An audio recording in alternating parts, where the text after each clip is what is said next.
another drifter in from Temeria.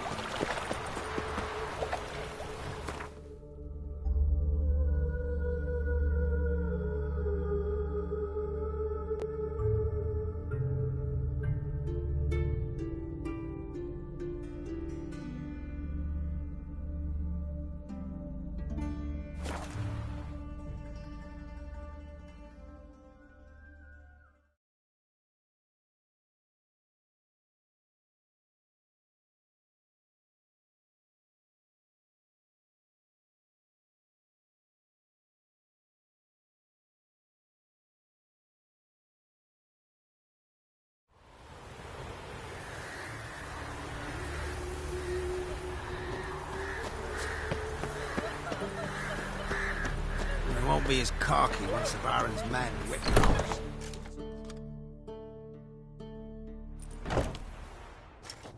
Geralt of Rivia. Ha! Sit with us, Witcher. Found your message on a notice board. You see, Palmerin? I told you. The Griffin at White Orchard. I knew that were we only to follow the tracks of its slayer, we would in the end find Geralt. Milton de Peyrac Peyran and Palmerin de Launfal. Good to see you both. Been years. Be assured, we share your joy. You must forgive us our, surroundings. When we pledged to place the village under our protection, the village elder gave us this hut as our lodgings. He swore it is the best hut in the village. Get involved in some squabble? We discovered that in retreating, the Redanian garrison had left this land still is at the mercy of numerous plagues. The tyranny of bandits, the most onerous among them. These plunderers shall soon descend on this village to collect tribute. Milton and I will dissuade them. We are both sworn to fight injustice and oppression wherever they rear their heads. The matter does not concern you, of course, but do us the kindness of waiting. Once we have dealt with these marauders, we have a matter we must present to you.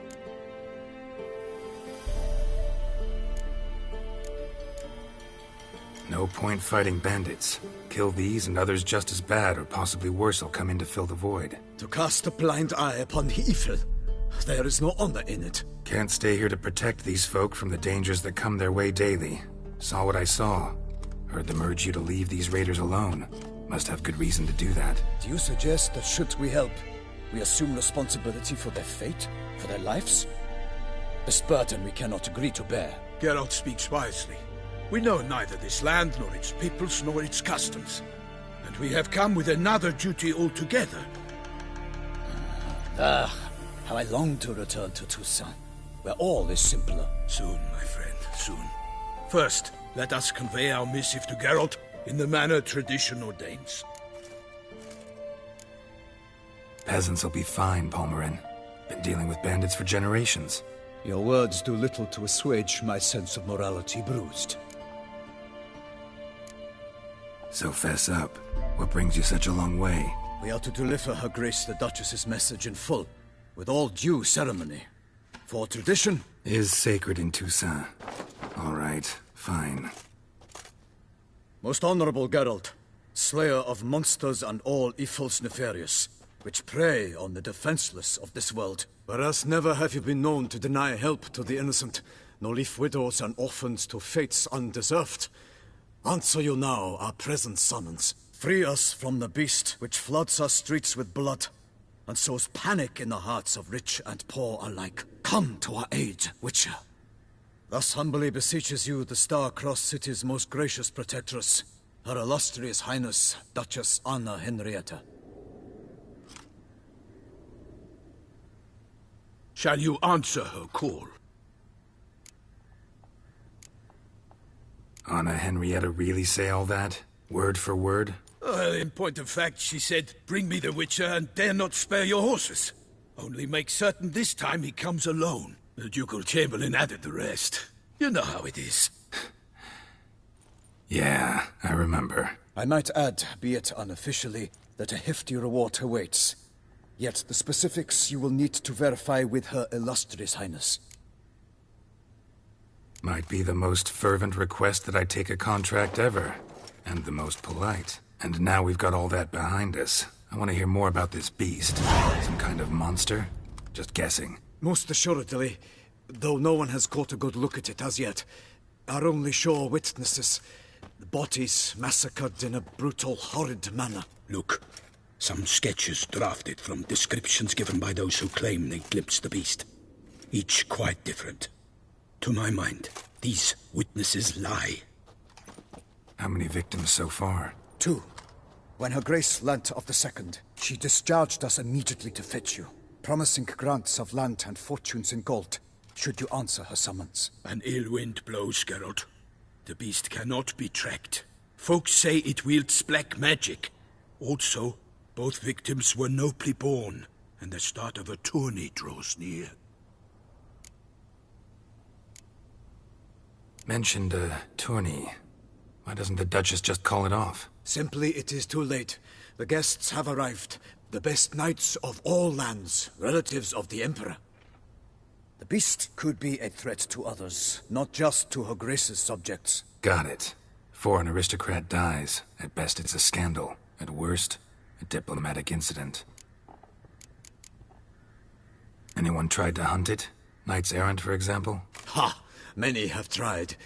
Baiting, waiting in ambush, but to no avail. The beast is clever. It evades all traps and attacks of a sudden.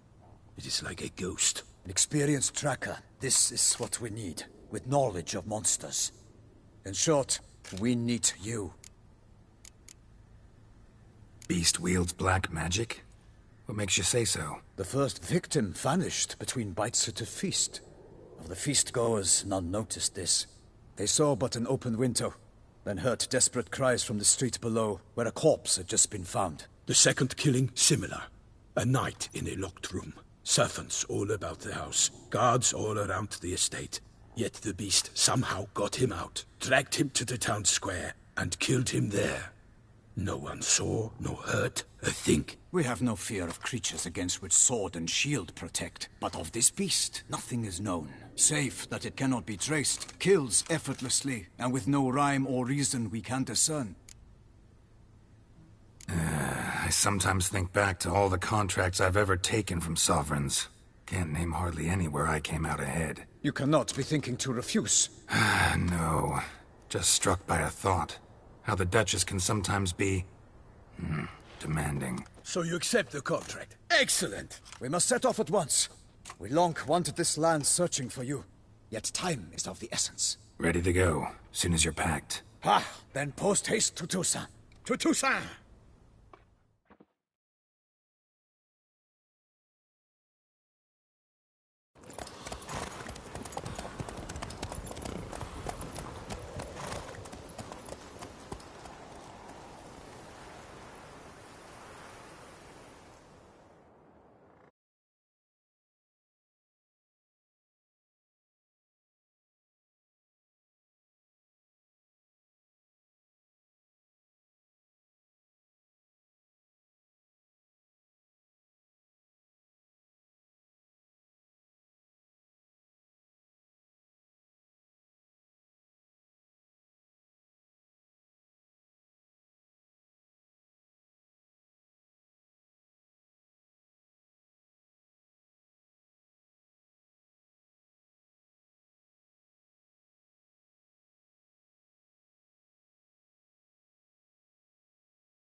Toussaint, the land of love and wine. Exactly how I remembered it.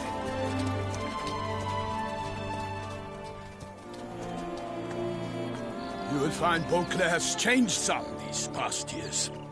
Walk about when you have the chance. You will see for yourself. To me, place always seemed straight out of a fairy tale. Knights errant, elven palaces. You insinuate that we are somehow odd? I shall prove you wrong. This I pledge on the Heron!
For my lady!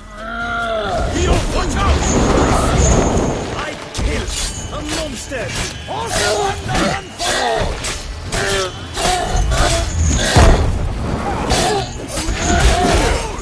My name is the Pirate Pirate!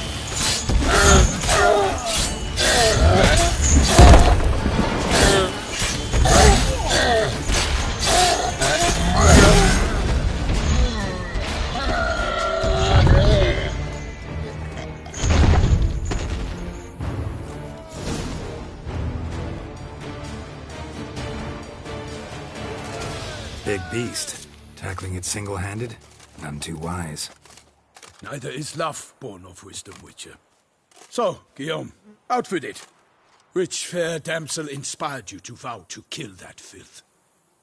The most beautiful among them. If he wishes to guard her name a secret, he need not reveal it. You I do not know, sir, nor seem you a knight, yet still I am profoundly grateful, nay, indebted to you for your succor. This trophy, sir, is yours. A giant this close to human settlements? Strange. Well, that was no ordinary giant. His name was Goliath, rumored to have been a knight once, but one who broke his vows. For this, the Lady of the Lake transformed him into a wild giant and banished him into the Gorgon Hills. So he came back down? Why? Several times each year, hunger chased him into the lowlands. Goliath had killed and devoured many shepherds. Guillaume's hunt served a noble cause. At any rate, it's a tale for more agreeable environs. I'll take the trophy. Why not? Could find someone who'll pay to buy it. Put up a good fight against the giant.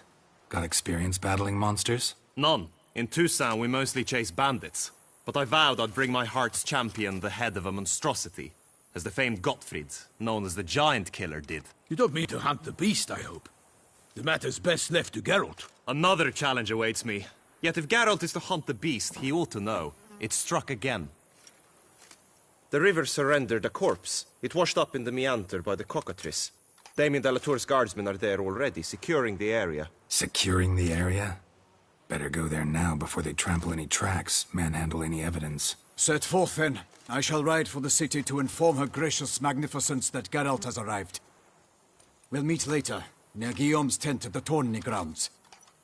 I shall take you then to see her grace.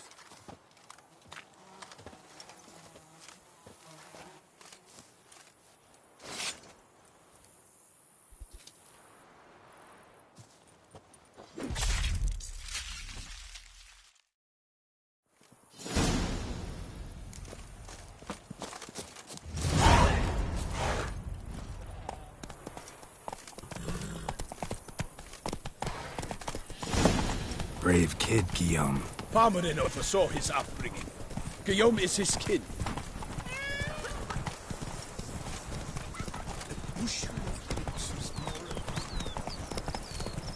Can't get used to the way you knights talk, especially how you switch back and forth between flowery and, well, near normal. We are knights errant. in the service of her gracious magnificence. When we appear in her name or speak on her behalf, we are bound by tradition. No one here. They must have removed the body already. Let's look around. Make sure they didn't miss anything.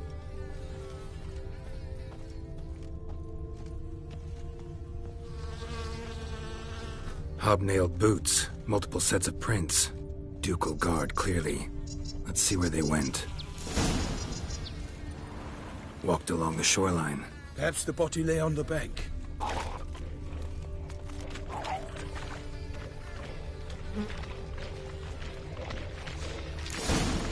Got guests. Careful.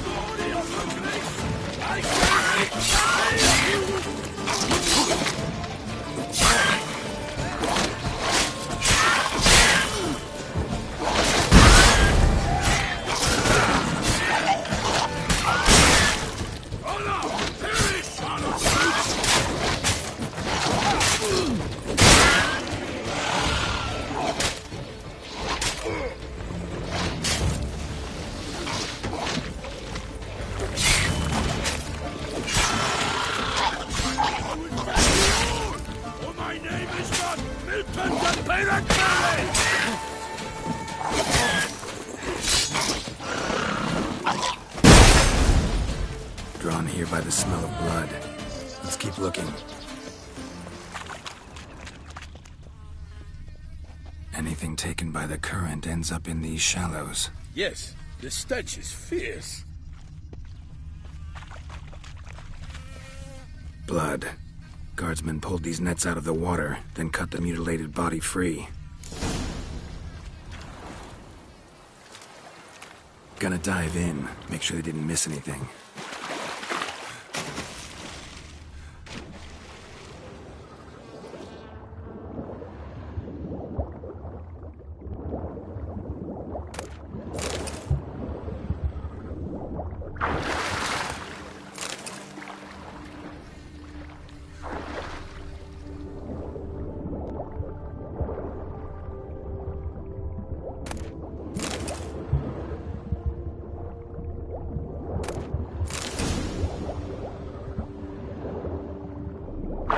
Kerchief, monogrammed DLC. A noble's accessory, clearly. Need to comb the bank. Only blood-soaked scraps left of the victim's clothing. Good quality cloth. A wealthy victim, correct? Looks it.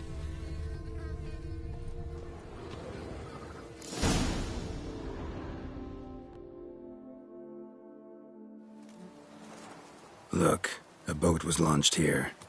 Guardsmen must have loaded the body parts onto it, taken them somewhere. Need to find out where. I'd like to look at the corpse before it starts to decompose. The inn. Its patrons must have seen the guardsmen, which direction they took. We should ask there.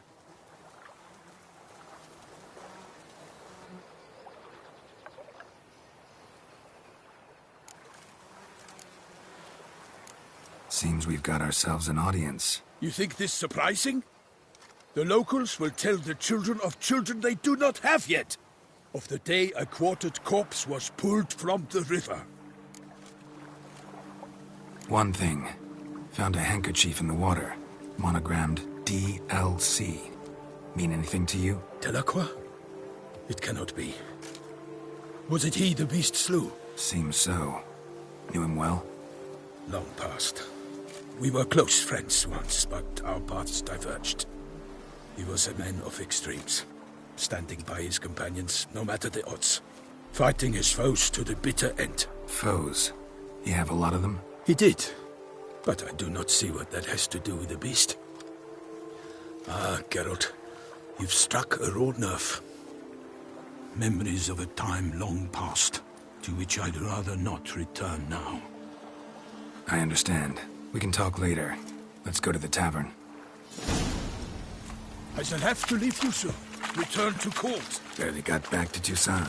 A knight in the service of Her Illustrious Highness knows no rest. In fact, I'd feared I would return too late to fulfill my duty. Yet it seems I've arrived in the nick of time.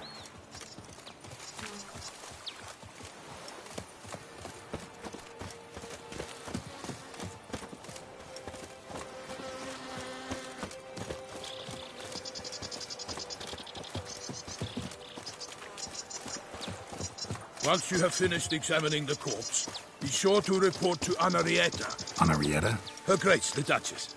I forget myself at times. We address each other by our first names in private. Never in Pomrin's presence, however. He finds such familiarity offensive. Rolling on an empty stomach. Oh, dreadful. A watering hole for traders, smugglers, boatmen. But you will find no better crayfish chowder in all Toussaint. That Gwent would be the end of. No lads brave enough. Who does this? We shall learn.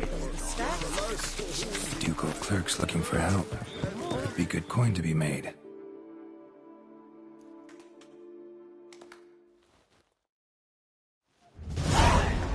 By my troth, could that be the musty scent of fresh pâté? Naught else, Sir de Peyrac Peyran. I see time has not dulled your senses. We would be honored if you would join us. Your companion as well. But why do I not detect even a whiff of crayfish chowder? No soup today, on account of there being no crayfish. I reckon you've not heard, but all I caught was a corpse. I awoke at the crack of dawn, as I do each day. But when I looked up, I beheld a blood-red sky. This corpse is precisely why we're here. For the man whom you've invited to join you at the table was summoned from a far-off land by her gracious magnificence. He is tasked with tracking and killing the beast. We invited 2 men to join us, yet since Sir de Peyrac Peyran in temperament is more akin to hare than hound, I surmise the other is the hunter. With whom do we have the pleasure? Name's Geralt. A humble introduction. You've clearly not tarried long with Sir de Peyrac Peyran. Spare us the petty insults. Geralt is a master of the witchering trade. He has questions concerning the beast's last victim. I was the one to find the corpse. The sun had just risen when I awoke, sat straight up in my bed, looked out the window, and beheld a sky red as blood. Ask Geralt, please, or we shall be here till winter. Must have been early in the morning. Went to check your nets and then... I stepped out of my hut and saw... By my troth, to the point, man. You found a body ensnared in your crayfish nets. We know this already. What happened then? Did you see anyone nearby? Did you spy anything noteworthy? Anything at all? Not a soul around, just me. As for noteworthy... well... What did you see? But be warned, if I hear the sky was red again... I saw a head bobbing, eyes bulging, the tongue blue and popped out. Next to it, a hand rocking upon the water. Get a good look at the body parts? They gave me such a fright. I bolted to town fast as my legs would take me, then returned with guardsmen who told me to keep out of their way. They had a hard haul. The parts were so tangled up in my nets, they were forced to cut them. Need to examine the body. Know where they took it? They ferried it across, then loaded it on a cart and hauled it to a cellar at Corvo Bianco to keep it cool, see? What? Why, Corvo Bianco is Baron Rossel's estate. When he learns they've turned his cellar into a morgue, he'll set his hounds on them. While you were gallivanting about the north, his vineyard was auctioned off. Who was that? Woman who just left. Didn't see her before. Didn't notice her walk in either. Doubtless Linnis, the innkeep's daughter. But hold, Geralt, because this is an outrage. Rossel's vineyard was auctioned off? Inconceivable. It is no secret the Baron had gambling debts up to his ears. It finally came time to collect. His creditors auctioned off his property. The Ducal Chancellery bought it, in fact. Rossel now bunks with his brother in Vicofaro. I told Rossel he'd get his comeuppance. How long can one draw on past heroics? His creditors must finally have defined that his promises meant nothing. Such are the times. Today's knights are pale shadows of the heroes of yore. It's true what they say. God sent the beast to punish us for straying from the old paths. So folk think the beast's divine punishment. Knights have turned their backs on the old customs. Where they were defenders of the duchy, they're now defenders of their own tushes. Why, you insolent... Let him talk. The Duchess trades in titles, grants honors to ill-doers. We've strayed from the path of virtue, lost the gods' favor, so the gods sent retribution. Don't listen to that nonsense, Geralt.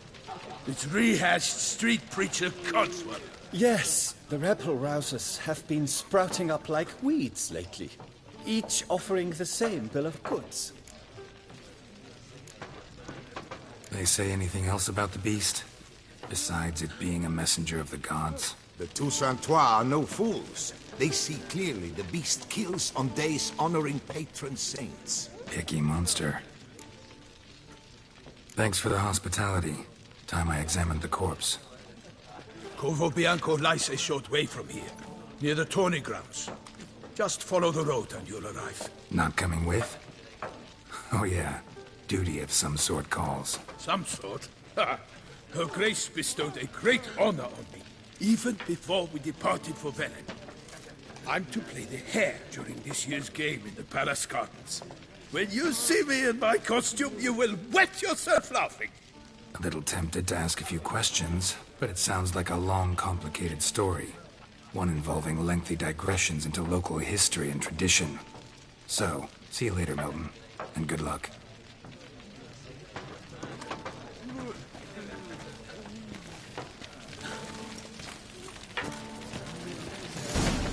Do you like it here?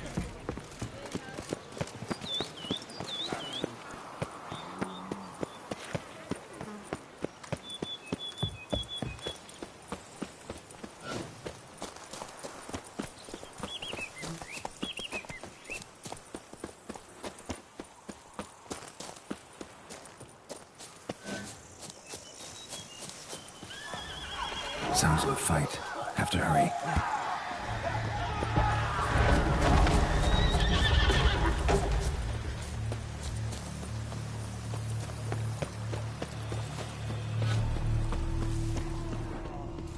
Damn it. Killer must still be here. Killed with a single blow.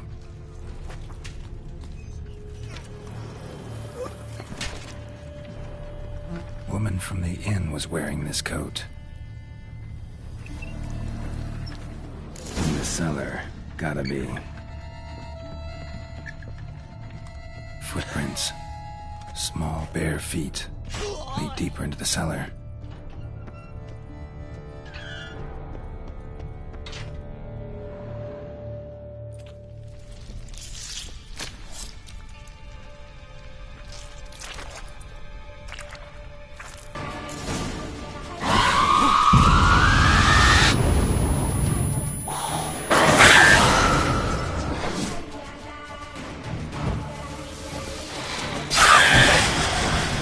How long you gonna make me wait?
Stinks. Waterlogged. Both hands amputated. Body was quartered just as I thought. Laid in water for some time. Head swollen, and something took a few bites out of it. Something in the throat. A pouch, bulging with coins.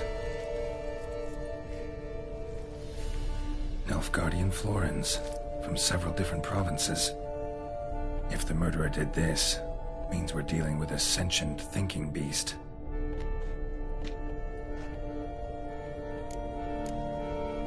Body was chopped up after death.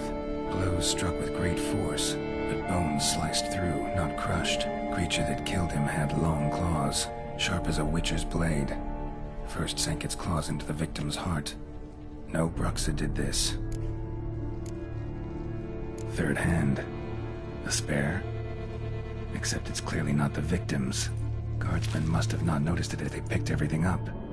How's this possible? Still warm. Blood still flowing? Several monster species can regenerate.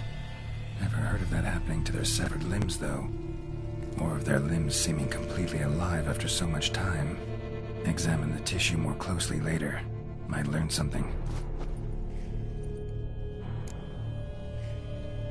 So, murderer was clearly a monster, but not a Bruxa. But then why'd the Bruxa come here for the severed hand? And who does the hand belong to? Why the hell's it still warm? Now, pouch shoved down the victim's throat. What's the significance? And why was he chopped up into pieces? Lots of questions, no answers so far. Need to know about the other victims. I'll ask Palmerin to get me in to see the Duchess.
Need to speak to the Duchess, urgently.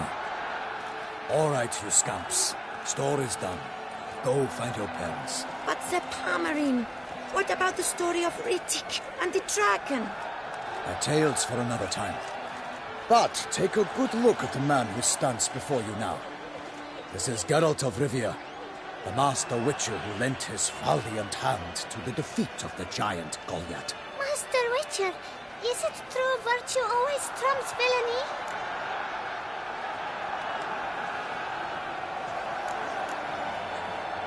Not always. Could go either way. Sometimes virtue wins, sometimes villainy gets the upper hand. Still worth being good. But why? If it doesn't mean you'll win. Palmerin's story. Think back. A decent man attracts other good folk, makes friends he can count on. A rogue? Well, he can only count on other rogues. And who would you rather have for a friend? A man of virtue? I must agree. Now, that will do for questions. Go find your parents.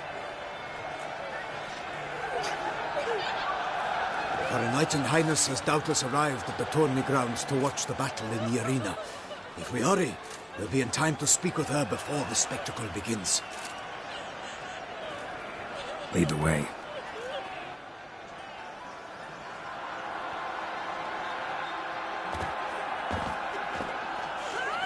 Who's fighting? Nilfgaardian gladiators?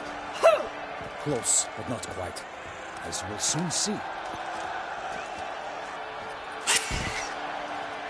someone's gonna fight a Shaelmar with only some bells on its tail to confuse it, slow it down? Whatever is the problem? The beast is a gift from the Emperor, no less.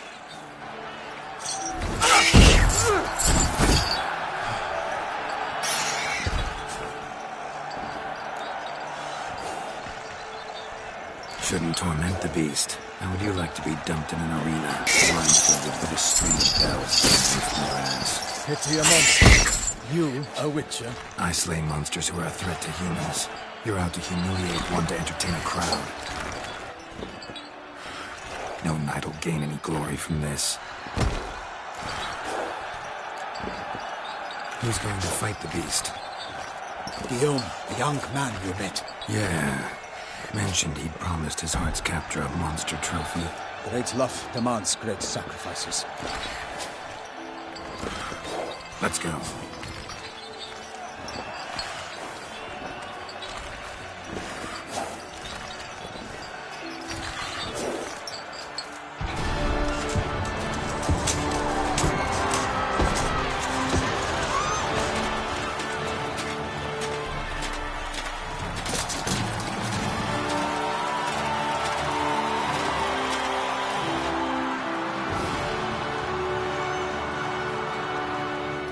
I dedicate my imminent victory to fair Lady Vivienne.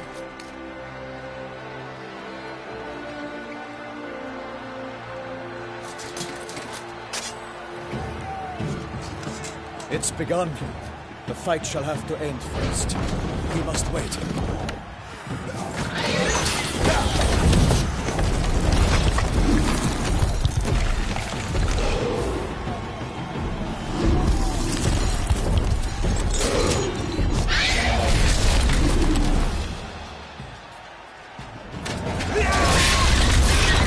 Got a bad feeling about this.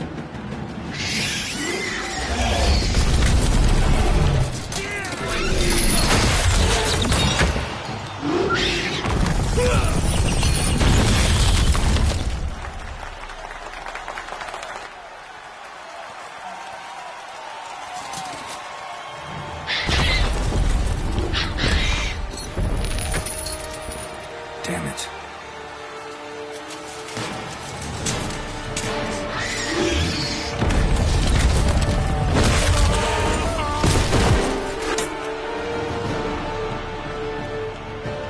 We have to help him.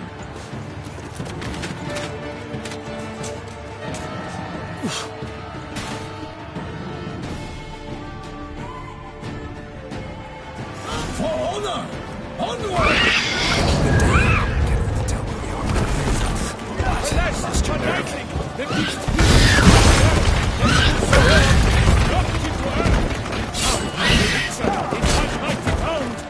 fight to the beast! Its hands have found!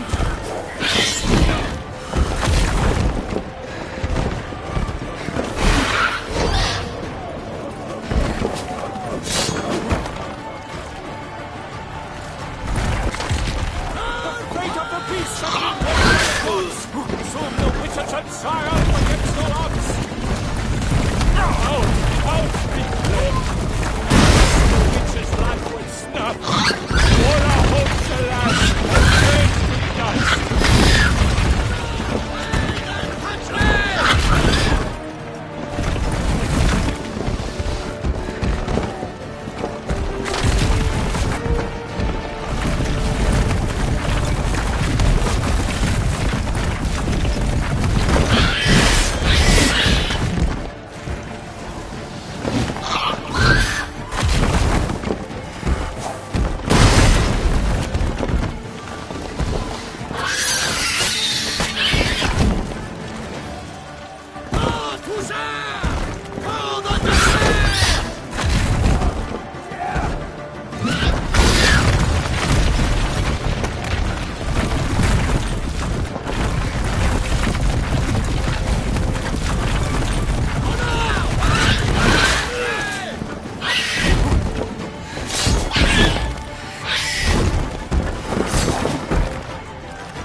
that Shelmar lies defeated by Geralt of Rivia, master of the witchering trade. Behold, as the last gasps of life seep from the beast.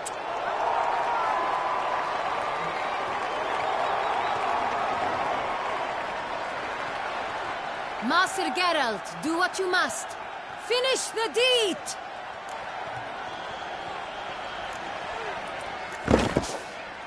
Monster's no threat. No need to kill it. A victor may always show mercy. It is his right. Long live Geralt the Merciful! Pikeman, see to the beast.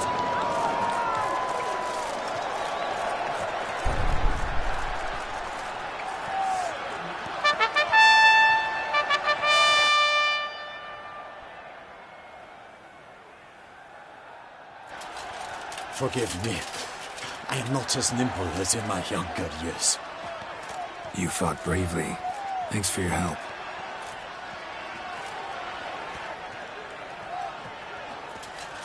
Guillaume?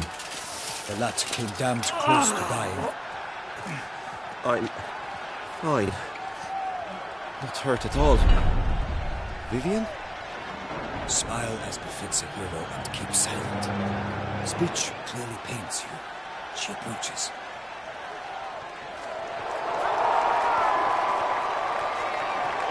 Geralt. We must talk.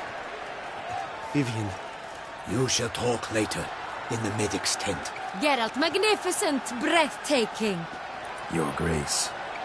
We knew that to summon you was a brilliant idea. We are delighted, ravished to have struck upon it. And I'm truly, honored. See to our young hero. Hop, hop.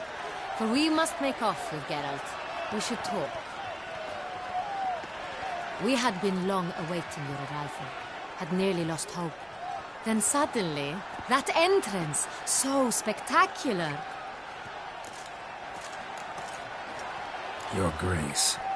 Shelmars are dangerous creatures, even to knights in full-plate armor. Nonsense. In Toussaint, knights have battled beasts for mere glory since time immemorial. True. Guillaume suffered a few bumps, scars, and bruises, but in return gained eternal glory as he who slew the monster. What about the crowd? Say the Shelmar had vaulted into the stands. Would have been a massacre. Geralt, though we value your fortuitous intervention in the arena, we would remind you your services have been retained, and as shall soon become clear, you will be generously compensated for completing another task altogether. Your Grace, my contract. I'd like to discuss it. Naturally, but not here. We shall need Damien.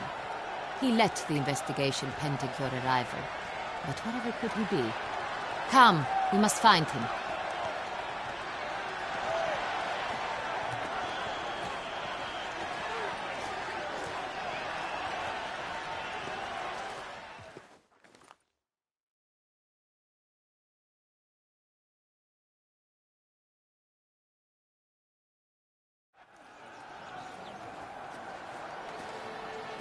Tell us, have you come alone? Or did Viscount Julian accompany you? Wish to see Dandelion, Your Grace? Yes. I mean, no. Yes. But solely to tell him we regret. Yes, deeply regret rescinding the death sentence we so justly handed down upon him. If we could turn back time, we would make certain he sat in a tower till he rotted. No, we would ensure he was broken on the wheel, then drawn, hanged, and quartered.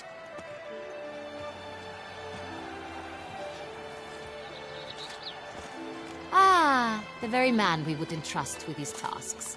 Damien de la Tour, captain of my personal guard. Your Grace, Witcher. Greetings. Sorry to have to tell you, but the guardsman handling the last victim's body... I know already. The creature in the cellar of Corvo Bianco. Was it the beast? No. A Bruxa, a kind of vampire. Not the beast, but tied to it in some way. You know this how? Through careful analysis of the evidence, both on the riverbank and at Corvo Bianco. Do you mean to insinuate the investigation thus far has been sloppy? Geralt insinuates nothing of the sort. We must listen to him attentively.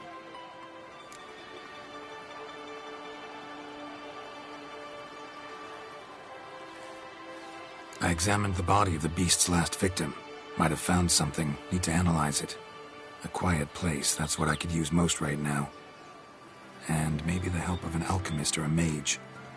Also like to hear all you know about the previous victims. Take it Sir Delatour is my man for that. Firstly, call me Damien, please. Secondly, you should know I spoke against summoning you here. I've heard much about you. You bring trouble, or thus far have, always. And we've enough trouble as it is. Yet we are capable of defeating the beast on our own, without an outsider's help. I've no doubt about it. Damien, we settled the matter of the Witcher's employ some time past. Definitively. Since you have broached it nonetheless, let us discuss Geralt's pay. Are the legends true? Do Witchers usually demand that which you find at home, yet did not expect? Not quite, Your Grace. Law of surprise, it's something we invoke at times, but rarely. Usually we just take gold. Disappointing. This law sounds rather romantic. On the other hand, on returning to the palace, we would likely find impatient petitioners or a set of sample fabrics for a new dress. Poor rewards, both. I fear you'd not have much use for any of the surprises we are likely to come upon. Thus, we've decided you shall receive the deed to a vineyard, Corvo Bianco, and a sum of coin. You will doubtless consider this adequate. Title to the vineyard shall be given to you at once. Surely you'll need lodgings while you hunt. The coin, however, will be yours only once you have slain the beast. Lovely, generous gesture, Your Grace. Corvo Bianco. Isn't it the Duchy's temporary morgue? Is it now? The Chancellery's bungled things again, we fear. Not to be left unsupervised for one instant. Yet, in its mood, a morgue should present minimal problems to a Witcher. What's more, nothing enhances a wine's reputation better than a grim legend. Thank you, Your Grace. I accept the contract, of course. But as I said before, I'll need some information. How'd it start? Who was the first victim? Crespi was the first to die. He was famed once for his many glorious tournament victories. Then he grew old, hung up his sword, and took to winemaking. Crespi was not loved by the wine merchants. He was ruthless in business and thought to cheat many a time. He asked us for a dispensation from all court ceremonies. We did not grant it. We could not. Once you've taken the oath of a knight, you remain a knight till death. How'd he die? Where'd they find the body? Quite unusual, the circumstance. He was at a feast when suddenly one of his fellow feastgoers noticed he was missing. The town watch found him an hour later. On his hands and knees, propped against the town pillory, his sword hanging from his neck. He had died of wounds inflicted with claws, not a weapon. Blows of great force. So he died suddenly, but the body was on its knees, meaning someone posed it. So it seems. Second murder. Tell me what you know. In the city there are certain nooks. No one reasonable ventures there after dark. Ramon Dulac's corpse was found in one such place. With the first murder, terror gripped the city. Its inhabitants grew wary, kept to safe areas. Consequently, news of the second victim came to us from a group of concerned cut-purses. Criminals fear the beast? Telling in a way. Take it you've excluded the possibility that Ramon died at the hands of these bandits. Do you believe me an amateur? Not hands, but claws killed Ramon Dulac. The wound was deep, clean. His body was found in a gutter, dressed in nightshirt and cap, a pillow placed under his head, and his sword replaced by a bed warmer. Ramon Dulac, a knight who but a dozen years past was an advisor to our father, the Duke. Someone went to a lot of trouble to make him look ridiculous. Maybe revenge was the motive. It's not out of the question. Dulac had shady dealings with the criminal underworld, but no one ever came forth with concrete proof of any misdoings. So, first two victims were knights, best years behind them. The same could be said of the third. Sir Delacroix was wont to claim that in modern times knights face new challenges, enterprise being the latest addition to the chivalric virtues. He made a veritable fortune in the grain trade. Palmerin even nicknamed him Sir de la Stinchi. Found a coin pouch on his body. Contained florins dating from various times, hailing from different provinces of the Empire. Delacroix loved coin, true, but had no patience for numismatics. Lots of similarities between the victims. All the bodies were found in strange places under extraordinary circumstances. Seems the murderer, whoever or whatever it is, has some meaning to convey. These were honorable men. We are horrified by the disdain, the disrespect with which they were treated. These were knights of Toussaint. Blast it. Might be the point. From what you say, none was a model of virtue. Ever considered that's what the beast's trying to draw attention to? All the murdered men were knights who swore fealty to the 5 chivalric virtues. And even if the... Knights of Toussaint swear fealty to what virtues exactly? Honor, wisdom, generosity, valor and compassion. 5 virtues. Why are they so important to your knights? Strange question. Your Grace, forgive me. I'm a foreigner trying to understand another land's customs. You are forgiven. According to legend, the virtues we cultivate were bestowed upon us by the Lady of the Lake. How we truly came to espouse them, none remember. In Toussaint, we believe men of low birth should be simple-hearted and obedient. We expect much more, however, of our knights.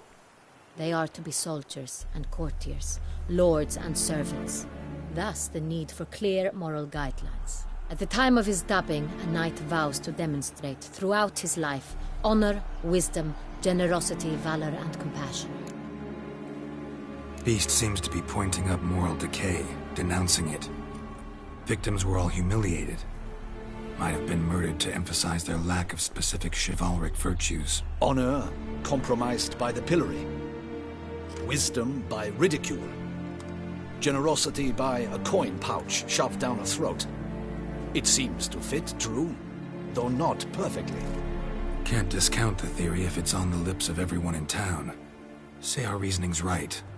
Next murder will be just as showy and denounce the victim's lack of the 4th virtue, valor. We can also assume that victim will be an elder knight. Let's think. At the moment, all the knights are either at the tourney grounds or in the palace gardens. Our annual hare hunt shall begin there shortly. Have you heard of the custom? Milton mentioned something. Seemed excited to prance around in a bunny costume. Not sure why. Hang on. Strange circumstances. A knight advanced in years. The famed cowardice of rabbits. Could it be that simple? Is Milton de Peyrac-Peyren the next victim? Milton also knew Delacroix. Told me so down by the river. Damien! To miss something so obvious. De Peyrac-Peyren, Crespi, Delacroix, and Delac formed a knightly team. It was years ago, but...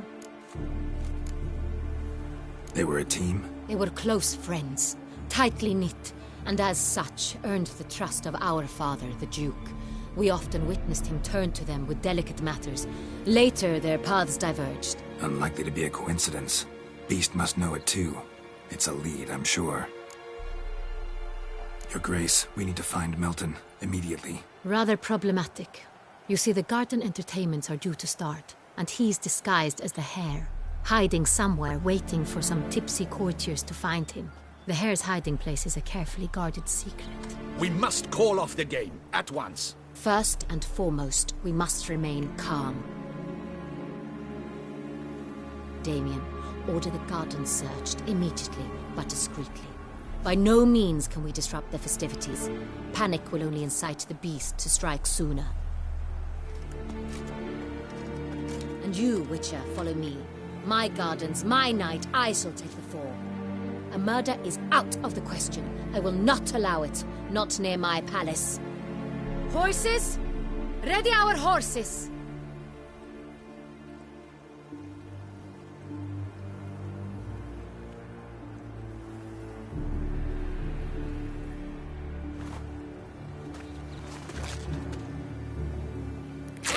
Your Grace!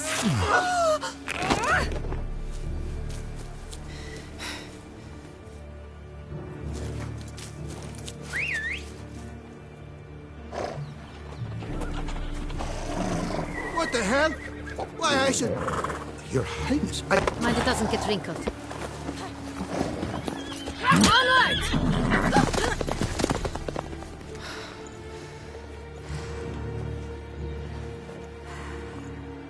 Hey! That is silk! Be careful! Give it to me!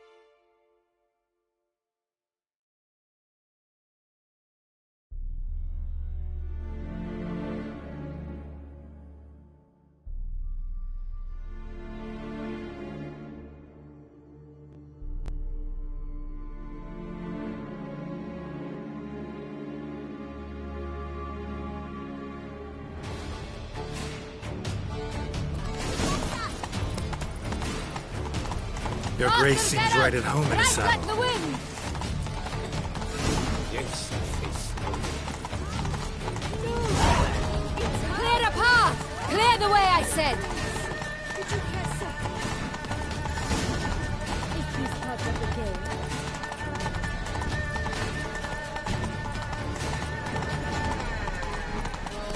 they say... It's here! Just round the corner! Hurry!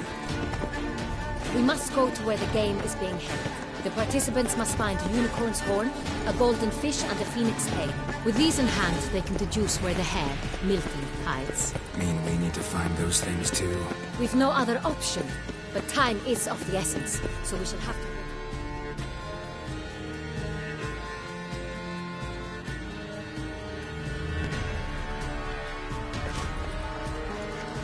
On second thought, through here.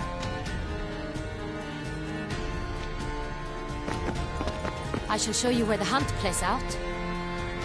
Then we will split up. You will get hold of the unicorn horn and the golden fish, while I nab the phoenix egg. That will be quickest. Golden fish. Do I need a rod or a net? Please, Geralt. It's not a real fish. Look there, towards the water. See the lights? The hunters are trying to hook the fish from boats. You must simply dive in and find it. The unicorn. How do I catch it? It's terribly skittish, true, but I'm sure you will find a way to earn its trust. It runs around over there, look. The golden fish and the horn both contain things or clues that will help us find Milton. Once you have fish and horn, find me among the other phoenix egg hunters. All clear? Then let's get to it.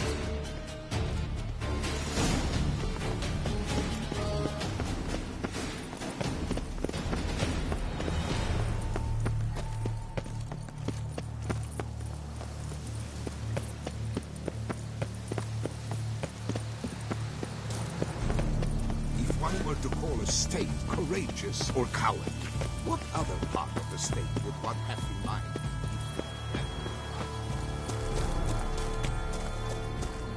But this is no true unicorn.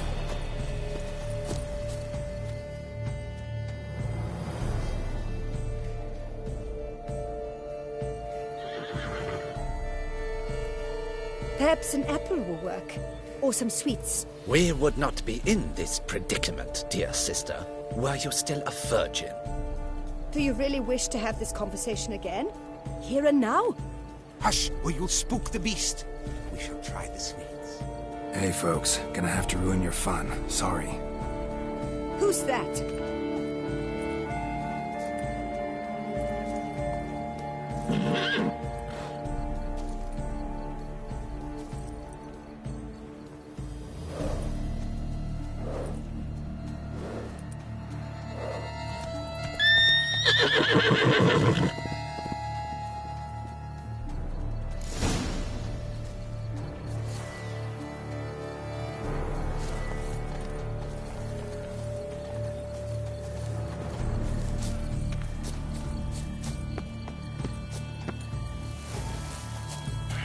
Damn it. Come on, stay calm.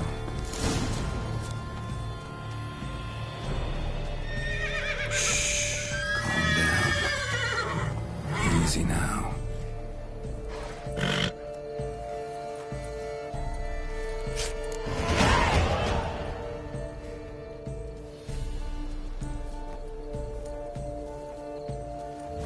That's hardly fair. Flagrant cheating is what it is. Sirs, we must teach this scamp some proper sportsmanship. Listen, I didn't break any rules. True, he won fair and square. We were unlucky, that's all. We must try to grab the next clue.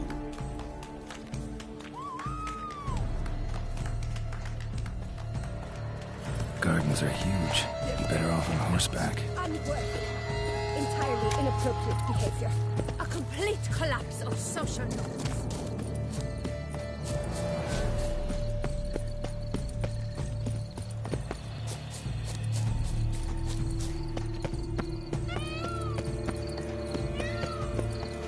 Open fish should be easy to spot once I'm under. Do you think it's positively useless? She can't possibly see the truth. What? What the blazes? Did someone just dive in the water? Perhaps that's the way.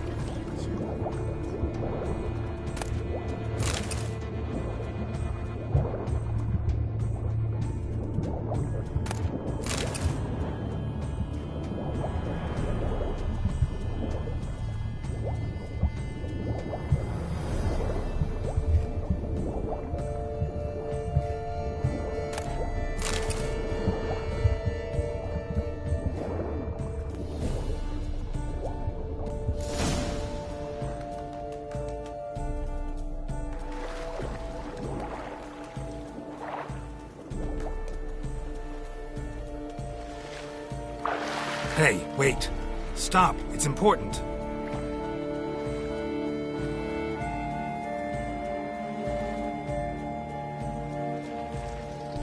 King Cormorant, sire, accept this offering we bring. Prithee cast upon us your merciful eye, and bear before us its secrets. As the moon is heavily coursed up trace, in my domain I await that moment of grace, when a soul of good or ill repute brings me a gift, fitting tribute.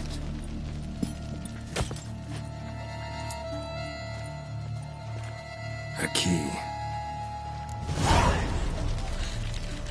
Why, you combat stretch? This ruins the game! Disgraceful.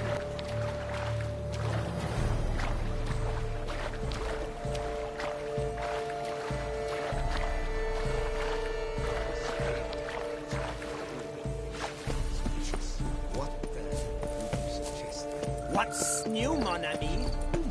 The light, it's positively useless. She can't possibly see it.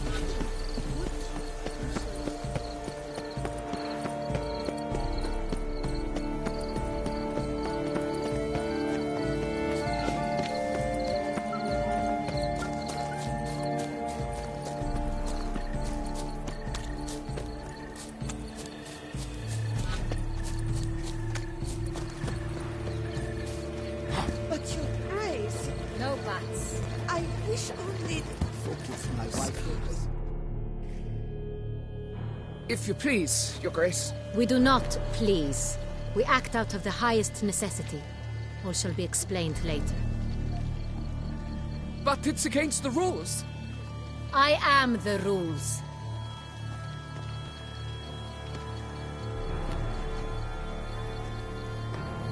Geralt! At last. Got a key and a clue. And I've another. Show me yours. Who wrote this drivel? I begin like a groan, hollowed out with ease, then end like a mouse, with a head of hard cheese.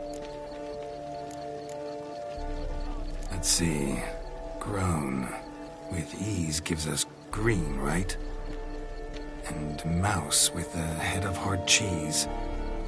Greenhouse? You're a genius. Several greenhouses in the gardens, indeed, but only one locks, the key to which looks just like the one we found. Greenhouse it is then. Let's go.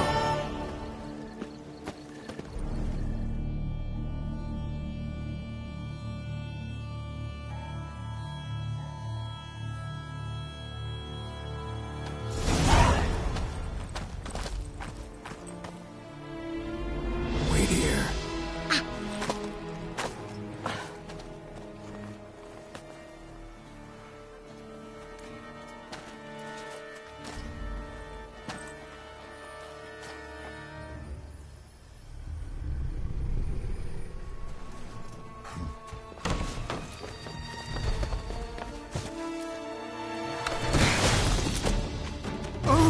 What the butch?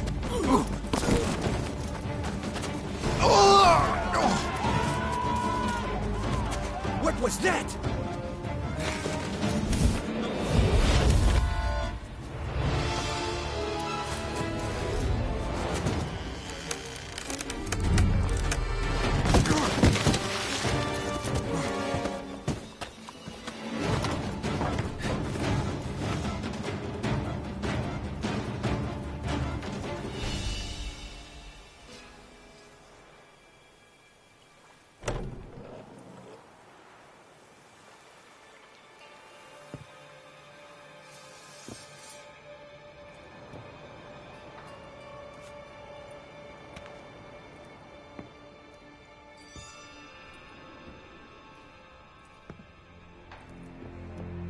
I'm here.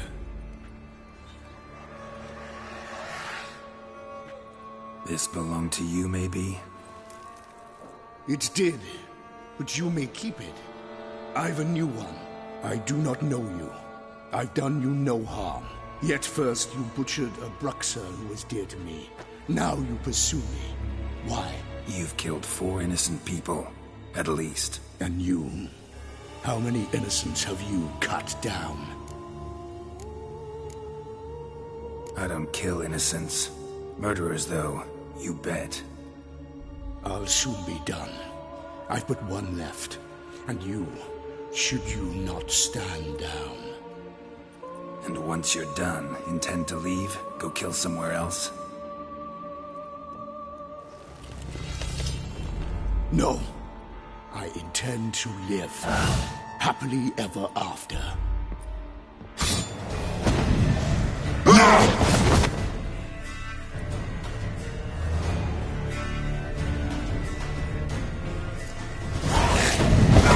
Won't let you kill again.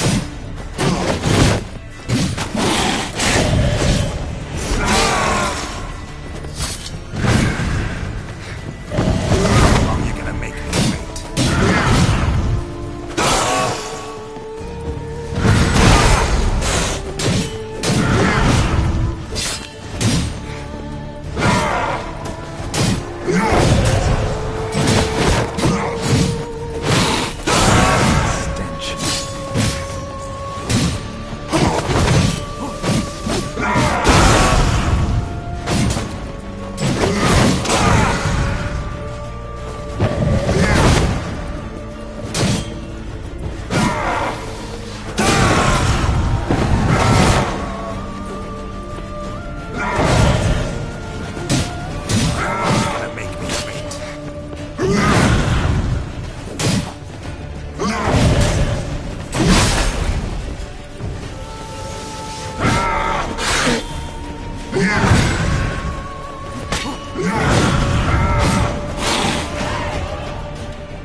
To stay where you were. Regenerate! I know you're in trouble. I can help. I'll help myself! No, he's my friend.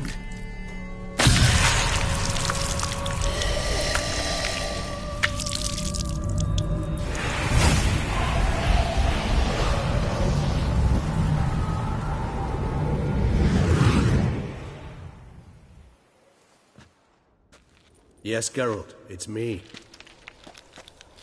Regis? You all right? All is well. All's in order. Wounds such as these heal on vampires in moments. But we've not seen one another in ages, my friend. At least in human terms, that is. How's this even possible? Last I saw you... I was a bubbling, shapeless smear, having been rather spectacularly melted into a column of a certain castle. In somewhat better shape now, as you can see. Hardly peak form, mind you, but were I human, folk would think me a demigod, I dare say. I'm sorry. What happened, it was my fault. Never got a chance to apologize. No need, Geralt. Bygones. I did not have to join you on that expedition. No one twisted my arm. Miraculous regeneration. How do you manage it? I had help. From the one you hunt. Him? How? And what have you been doing all these years? Not the time nor place for such stories. I suspect we'll get a chance to speak at ease and at length later. Now, however, we must deal with the reason that brought us both here.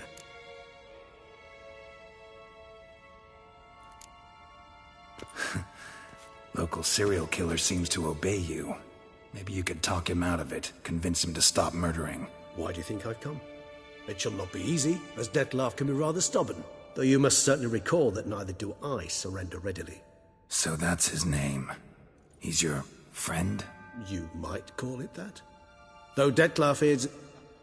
how would you humans put it? More bestial than I am. But not to worry. I'm working on him. Haven't exactly done a great job with that. He's killed one knight since I got here. At least 3 others before I arrived. For good reason, I'm sure. Understand, Dettlaff is not some decadent shit who kills for sport, or to assuage a dryness of throat or a dullness of mood. So in your opinion, what are his reasons? Precisely what I wish to find out. And then I will convince him of the error of his ways. Got a lot of faith in the guy. Despite appearances to the contrary, you two are quite alike. You've both noble hearts, yet you both are wont to perform ignoble deeds. When circumstances force you to, of course. Remember the year 964? That was 3 centuries ago. Blind fear gripped Rivia, Lyria, and Spala. Women and children were dying. Their mutilated, dismembered corpses littered the fields. Brute of Lyria. Read about it. Chewed up almost 200, then fell to a common poacher supposedly armed with a dagger blessed by some prophet. It fell to Dettlaff, who then found a poacher asleep in the brush near his snares and dropped the fiend's corpse at his feet. And thus, a legend was born. Awfully good of him. But do I need to know this? Yes. So you'll understand Dettlaff is no cold-blooded killer. I believe he's landed in some mess and he sees no way out. What makes you say that? Vilgefortz melted my body. Dettlaff found what was left. As per our codex, he had a choice. To leave me where I was, or to care for me and nurture my remains. He chose the latter. Regenerated me at no small expense in his own blood. Do you know what that means to a vampire? The gravity of the endeavor? Probably same thing it means to a human. You owe him your life. Much more than that. The act itself made us blood brethren. A bond so strong humans cannot even imagine. Which is why I know something ill is afoot. Always had an overdeveloped sense of empathy. Each vampire has a unique talent. One they hone over centuries. It's precisely what renders us so difficult to classify. Dettlaff's trump card is his herd instinct. His tribal propensity. In point of fact, he prefers the company of lesser vampires and shuns that of humans. If he walks among you, killing egregiously, it can only mean something's upset him. Immensely. Anything specific? Some set of things that'd be likely to set him off? How should I say this? Dettlaff doesn't understand men, their world, its rules, its conventions. He's naive in a sense. He doesn't comprehend your games, knows not what it means to lie, deceive. Suggesting he's maladjusted, inventing his rage. I'm suggesting maladjustment can at times breed conflict. But is it the case this time? I cannot say. but intend to find out. Gotta find him, before something upsets him even more, and all Beauclair is awash with blood. Well, we share a cause then, just like the old days. Not entirely. I mean, when I find him, you know. I know you've a contract on his head. Yet your true task is to stop the beast killing, not necessarily to kill the beast, am I right? All in all, sure. Let us find him. By the time we do, I hope I'll have convinced you Dettlaff is no monster. Fine, all right already. But for now, evidence is stacking up against him. Hear that? The posse. Knights must have tracked me here. I prefer they not find me here. I've makeshift quarters at Mère Lachaise Long Cemetery. We'll meet there. See you.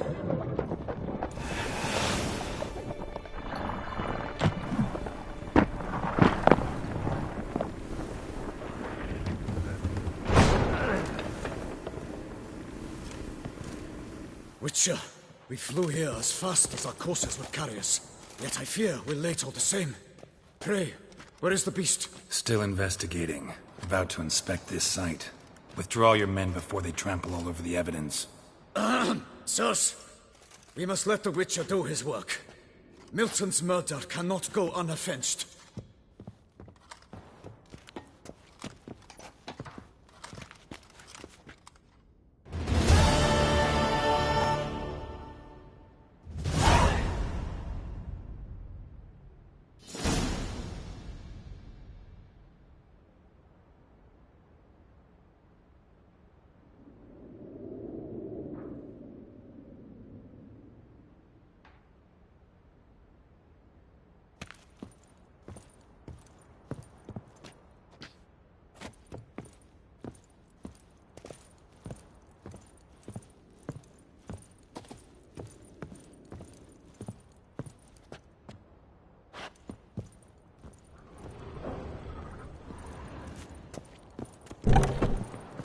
Allow the Witcher to ply his trade.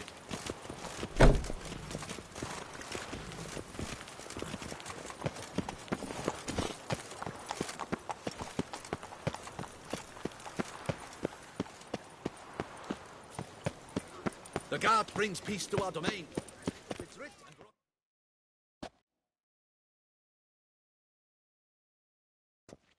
Sir!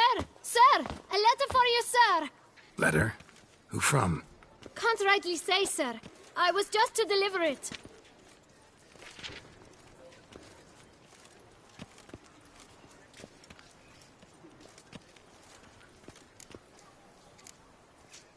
Here. And thanks. No, sir. Thank you. And I truly hope I'll be of service again.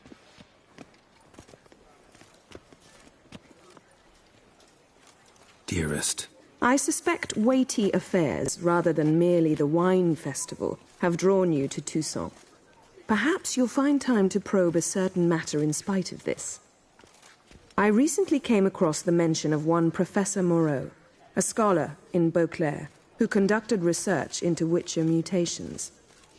Though the details are rather murky, as is the location of the scholar's laboratory, his journal could contain more information.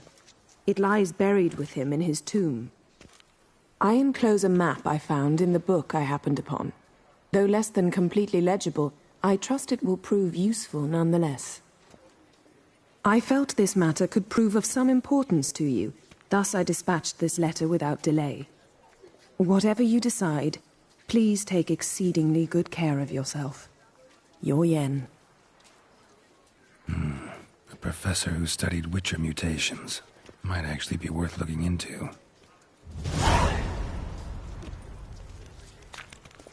I wonder what the old lady's eating for supper. The guard brings peace to our domains. Flout its writ and rot in chains. The covetous shall be cast into the Sir de Peyrac Perambed.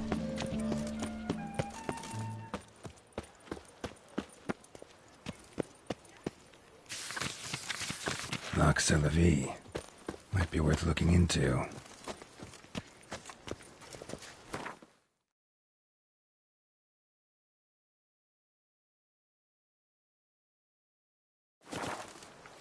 Eat, drink, and loosen your belt.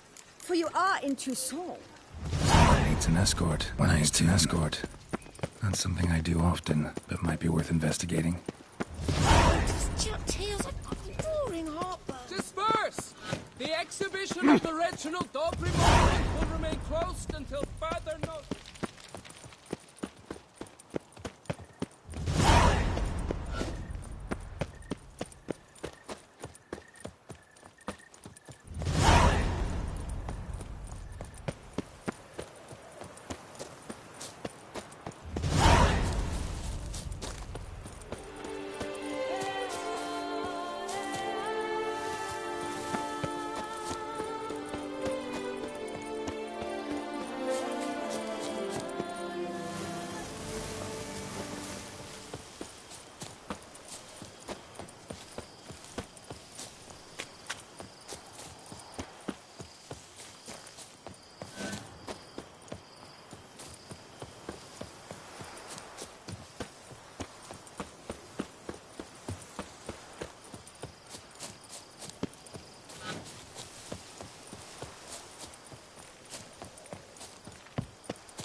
Regis. Take some other place to meet.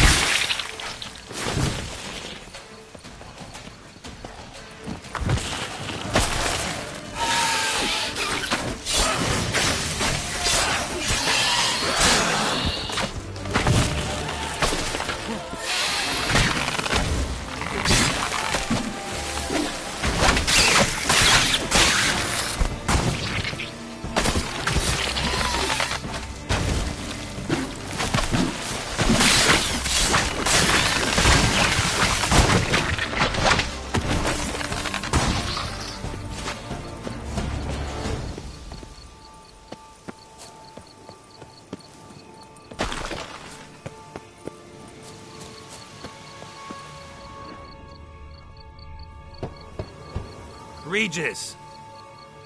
Damn it. Locked. No way I got the place wrong. This is it. Gotta be. Gotta be another way in around here.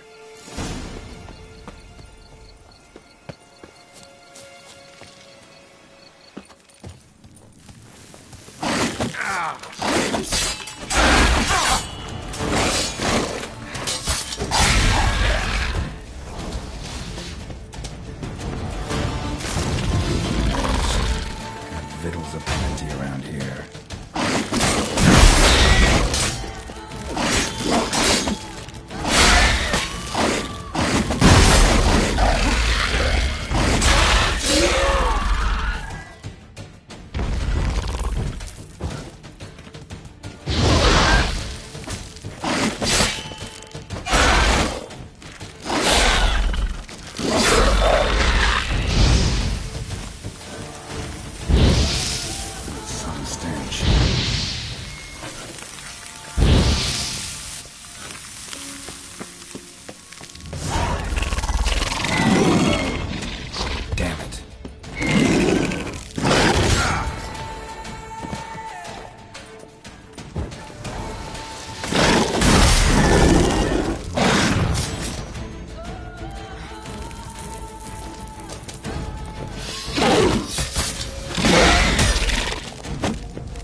Agreed to meet a vampire at a cemetery. How much more cliché can you get? Nothing comes readily to mind. Could have left the door unlatched. What of my privacy? I value it rather deeply. Unmolested, especially by unwanted guests, that's my preferred state. Besides, I knew you'd find a way to get in. True enough. Need to find your friend. I'm hoping you'll agree to help. I shall do whatever's in my power. Yet what you want or even need must matter little. What matters is what Dettlaff wants. If he does not wish to be found, you will not find him. Ever. End of story. Come on. Gotta be some way.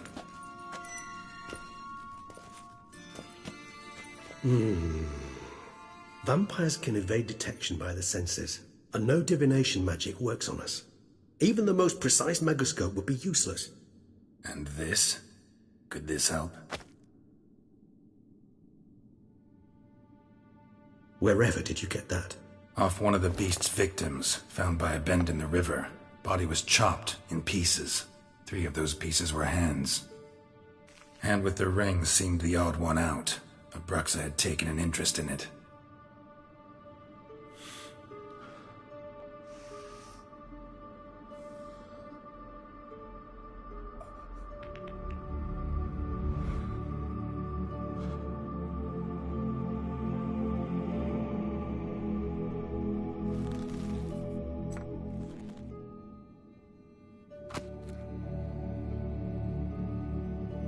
It's Dettlaff's hand, without a doubt. It will do splendidly. The hand. What do you plan to do with it? You've heard of Kovinaris' theory of tissue memory retention. Rings a distant bell. Read about it in Alchemia Oblitera. There's a copy at Kaer Morhen, tattered, nearly disintegrated. But if memory serves, Kovinaris never managed to prove it worked. He did prove it, just never managed to publish his findings. He and I corresponded, you see, after we became friends. Thus, I know he completed his research and performed the first tests. It's complicated, so without delving into details, it is possible to use any piece of tissue to reconstruct what a whole body experienced. How's it work? We need any special equipment? We must brew a decoction which Kovinaris gave a rather poetic name: resonance. Once imbibed, it sends one into a trance similar to that induced by narcotics. This triggers visions of events linked to strong emotions experienced by the tissue's owner. Picture it as dreaming a fragment of someone's life. Any chance we might see what Dettlaff was doing just before he lost his hand? Indeed. Though I also hope resonance will reveal the location of Dettlaff's hideout. Ring's pretty intriguing. Made of no metal I've ever seen. And the ornamentation. It comes from our home. Old friend. You might call him a humanist. He saw us vampires as guests here. Guests who owe their hosts, meaning you humans and the elder races, respect. Respect? Meaning not to treat us like cattle to be slaughtered for food? Precisely. And the reason why I, in turn, gave it to Dettlaff. To remind him of the ideals my old friend championed.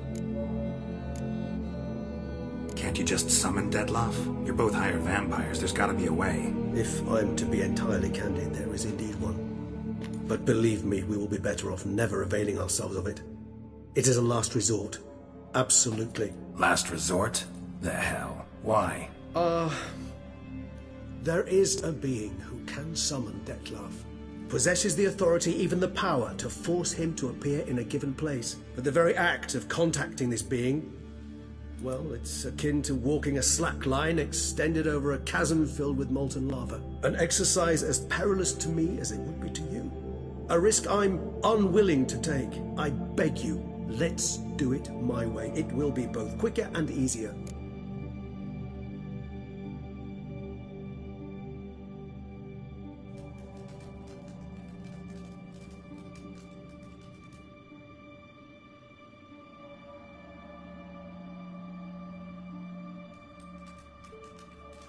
Kovinaris spent half his life proving his theory. Wild guess. Making a dose of resonance won't be easy. You guessed correctly. In addition to Dettlaff's tissue, we shall need a powerful occipital lobe stimulant. Effectively a poison, to make one susceptible to visions. Well, got a few ingredients to choose from. Unfortunately, all are pretty rare. There's Mamoon glands, but closest ones I know of are in Vizima. A spotted white saliva would also serve, but they were culled to extinction over a century ago. Could go with a kobold's eyes, but the creatures are sentient. Rather not gouge one's eyes out. Given that we lack the time to sleuth this out ourselves, permit me to summon some help.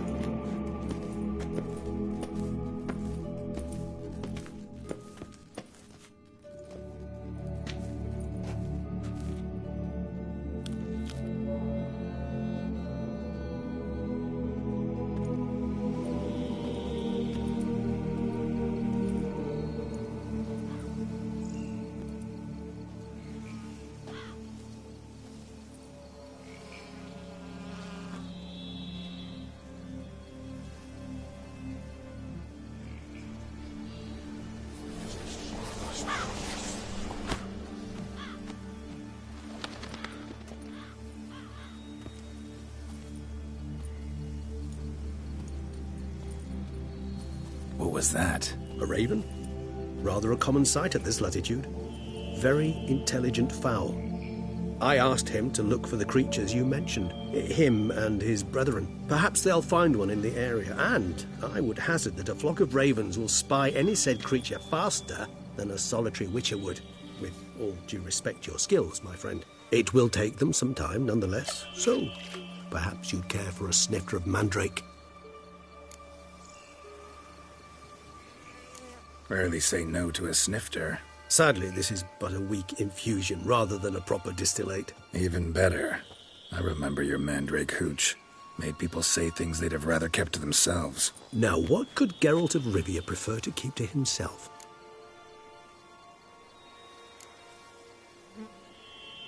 So, think you've set a nice little trap for me? Sorry. Want to get me to confess? Gonna have to try harder. I love a challenge. In that case, my ears are cocked. What must I do? How about you get the ball rolling? Reveal one of your secrets. Vampires, intriguing creatures, must lead fascinating lives. Anything in particular interest you? Always fascinated me the way vampires can regenerate. A hand growing back is one thing, but Detloff recreating you out of a wet smear? Something else entirely. A difficult and laborious process, but one that's possible, as my presence proves. But I've heard you too had quite the adventure. They say you lost your memory. For a bit, but Triss helped me get it back. Actually, pretty damn lucky I only had amnesia. Yes, you humans are rather buggered in those terms. To strip you of life is, well, it's just plain easy.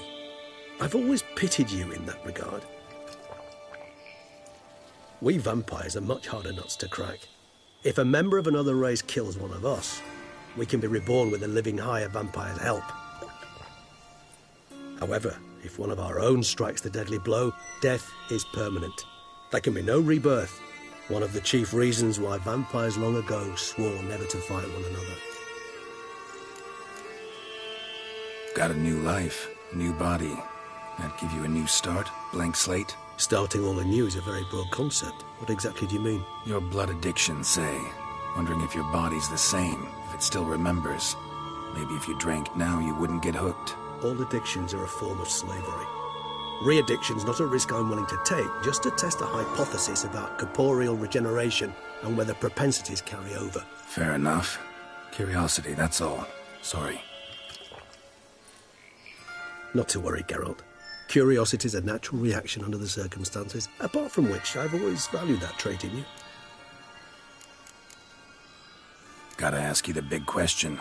One everyone wonders about. What happens after death? You wish me to tell you if the human belief in the gods is well-founded? Well, that I do not know. We vampires differ exceedingly from you humans. Our matter, that of which we are composed, can exist without form. We require neither a heart, nor a brain, nor air to breathe. But were you dead? As humans understand death, yes. Feel anything? Understand anything? It's rather hard to explain. I felt something very unsettling. Something I cannot even name, for I did no reasoning. Only after rebirth did I begin to understand that what I had felt was cold and unimaginable fear. If not for Dettlaff, I might have drowned in an eternity of icy terror. Can't have been alive then. Sheesh, experience like that must be vicious. Indeed, it's hard to compare to anything I know. Yet you are aware we don't see death as you do. The way you cling to life, we find it entirely peculiar. You are mortals, ergo it's a foregone conclusion. You will die. It's but a question of time. Thus, I often find myself wondering why you try so very hard. To die at 20 years, 40, even 100, what's the difference? They're all but the blink of an eye. Depends on your point of view. Man who's got 1,000,000 crowns to spend can't possibly understand one who's only got 20. Very true. One's outlook can indeed change much. Curious what you did after you were reborn. As I'm sure you can surmise, at first I was thoroughly absorbed with recovering. As it is, I've still not recovered completely. Yet I was so weak the first year that I could not stand or move on my own. Dettlaff bore my weakness bravely, showed great patience. If not for him, I wouldn't be here, and I'd have regenerated far slower. Once I could at last stand unassisted, I set off for Bruges, for my one-time home of Dillingen. There I led the peaceful life of a rural healer and surgeon, enjoying my neighbours' respect and, in fact, constituting the exact opposite of the monstrous vampire the populace imagines. Bruges, you say? Rebirth make you sentimental? Perhaps a dash. But what of you? Where have you been? Ever find your Cirilla? Back then, yeah. But we parted again soon after. And when the time was ripe, she came back, defeated the Wild Hunt together. Ooh. Seems I certainly missed quite a bit while I was absent. True enough. But it's a conversation we'll have another time. Need to know more about you now. All right, give you one question. What do you want to know? One question to ask one as fascinating as you, Geralt. Cruel parsimony, I'd say, but I shall do my best to make it count. If you were to die and be reborn as I was, in your new life, would you choose to be a witcher? See, Regis. Doubt I'd know how to be anything else. Ever tried? See, you're determined to get an answer, to find out if I like being a witcher. Just refuse to ask directly, as always.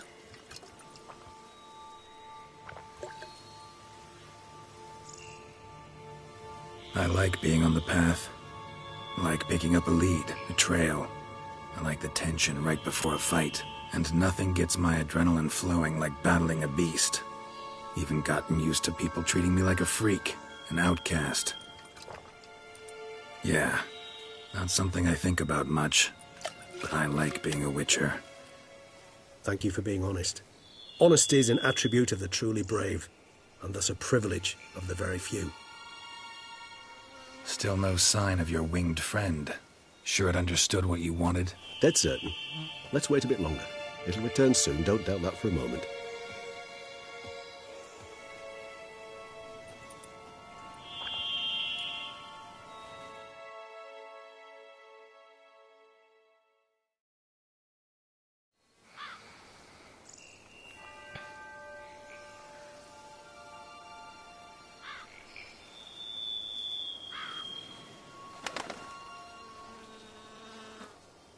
Ever vigilant, even in his sleep.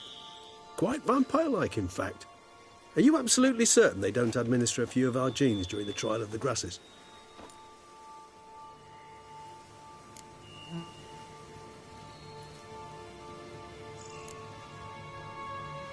Appreciate the compliment.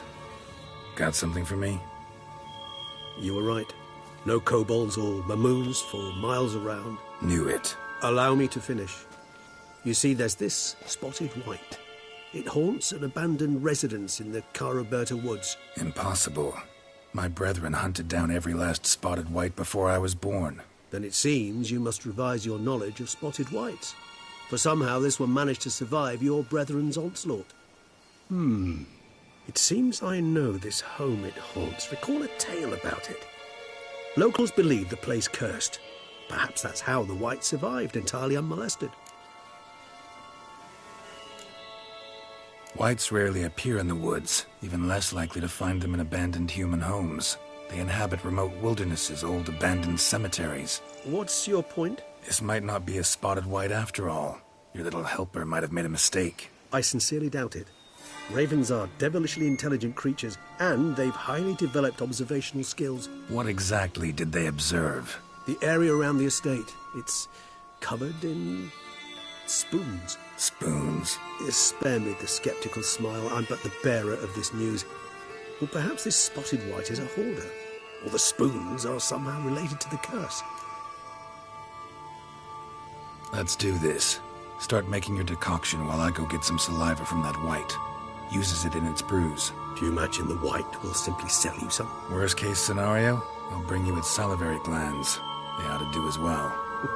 For a moment there, I imagined you asking the white to spit into a vial. Quite amusing as a thought, but the salivary glands will do fine indeed. So, see you later. Yes, till later.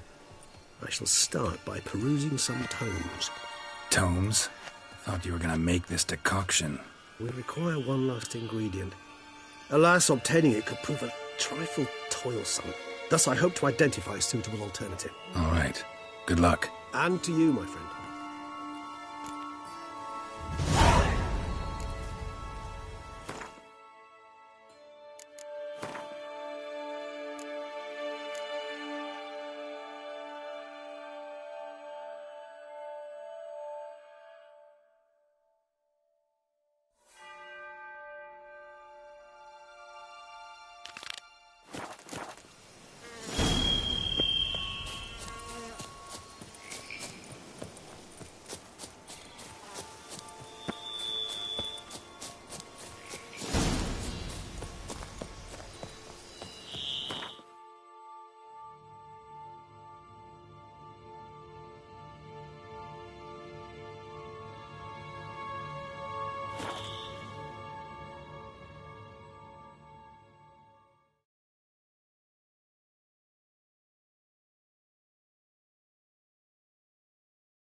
Welcome home, sir.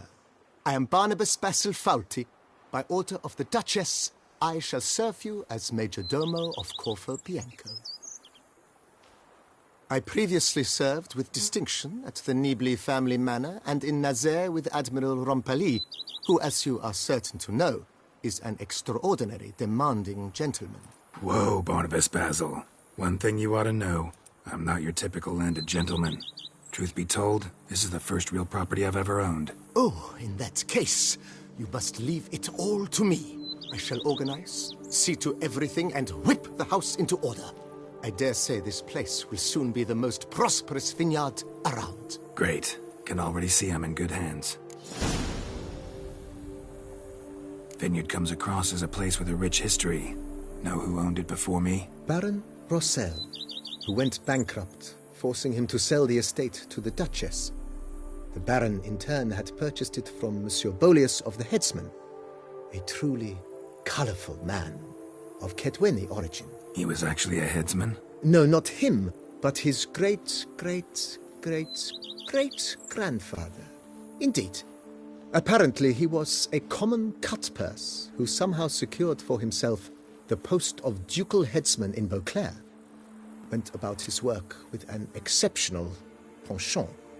They say he chopped off more heads than there are grapevines in the ducal vineyards. He never hesitated, not once. Never sliced unevenly, never botched a job. For his exemplary service, the Duke granted him a title and this estate. Monsieur Bolius, on the other hand, was an engineer in his younger years. Once retired, he settled here and took to producing wine. Sadly, misfortune struck, and he lost his sense first of smell, then of taste. Additionally, he could not drink alcohol. His medic forbade it. Shame that. He gave up making wine? Not at all. He made even more of it. Began throwing wild balls to which he'd invite friends from far and wide in order to treat them to his wine and delight in the fact that at least someone could enjoy it. It's the sort of man he was, Monsieur Bolius. Mind giving me a little tour de Corvo Bianco? Not in the least. Follow me, please. I think it would be practical to begin on the hill.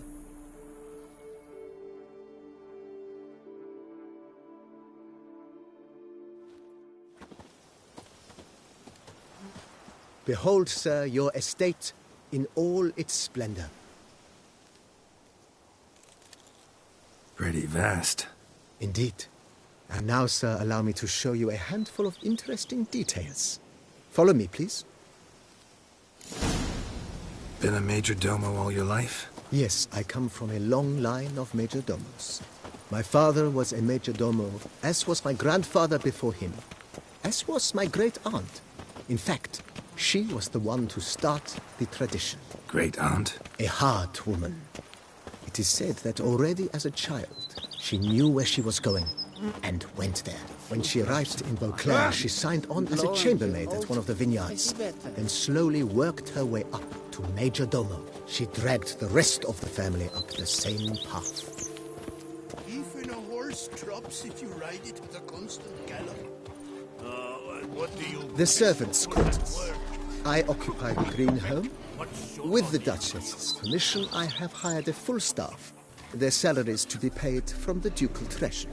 Nice of her. Not the most sightly part of the estate, I admit. But I think it's worthwhile for you as master of the domain to know where the help stays.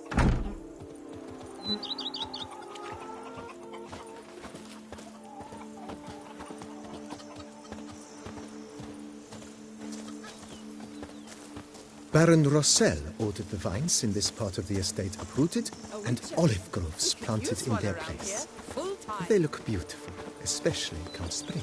Don't look at all bad now, either.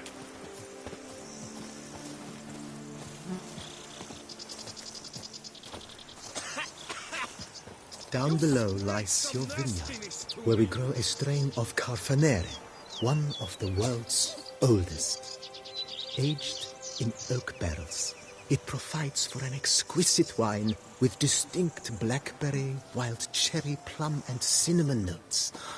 Marvelous. Have to try it one of these days. Stew you have to chew.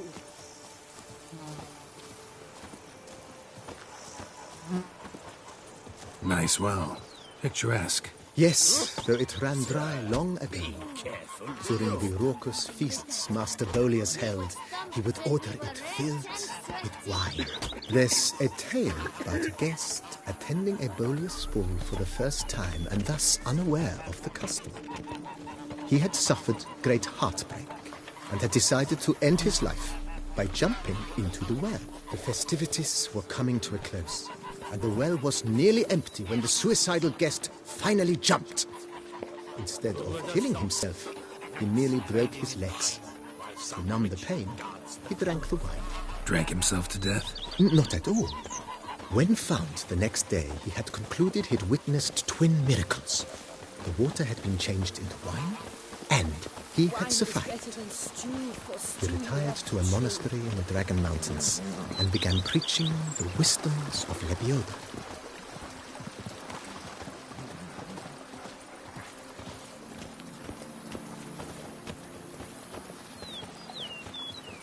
Monsieur Bolius's wife Nina kept a garden here.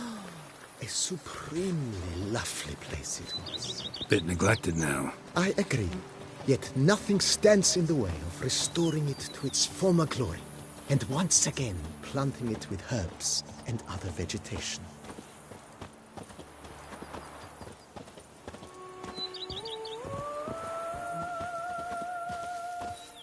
Madame Nina planted diminutive, delicate flowers and herbs here. One might say their aroma still hangs in the air. You're quite the romantic, Barnabas Basil.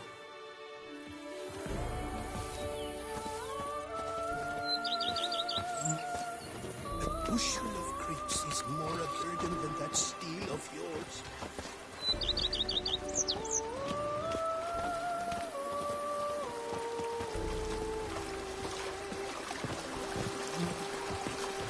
Diddly snips! My back aches something horrid!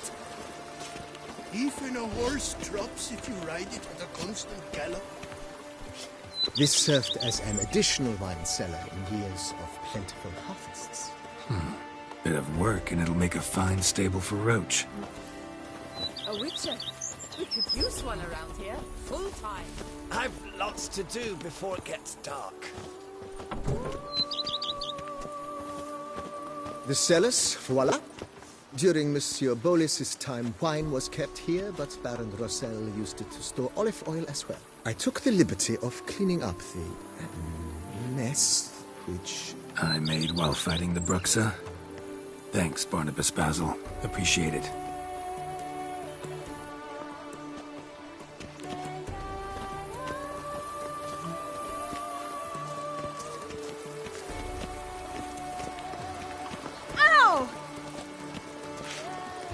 As you can see, the facade is, how to put it, slightly stained.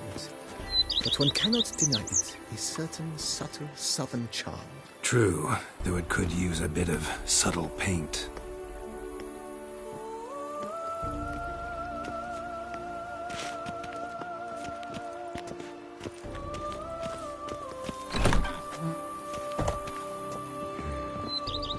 And welcome inside. On the left is the master bedroom. On the right, the dining hall and kitchen. Upstairs, you shall find the guest room, currently used for storage. Not a bad idea. At the moment, the house is only minimally furnished. Yet I believe we will, together, devise some innovative arrangements. A few paintings, for instance, would breathe new life into the abode immediately. With that, sir, you've seen the full lay of the land. Corvo Bianco is a beautiful estate. Though one must admit, time has taken its toll. Forgive me for being forward, but if you were to choose to invest a small sum towards its beautification, consider me at your service on the matter. Think I'll take you up on that. Be sure to come and see you if I decide to do any remodeling. Mentioned the place could stand to be spruced up. Oh, most decidedly, sir. The question is where you would like to begin this rejuvenation. Been thinking about the outer walls. Maybe a fresh coat of paint or some patching. If I might dare to make a suggestion,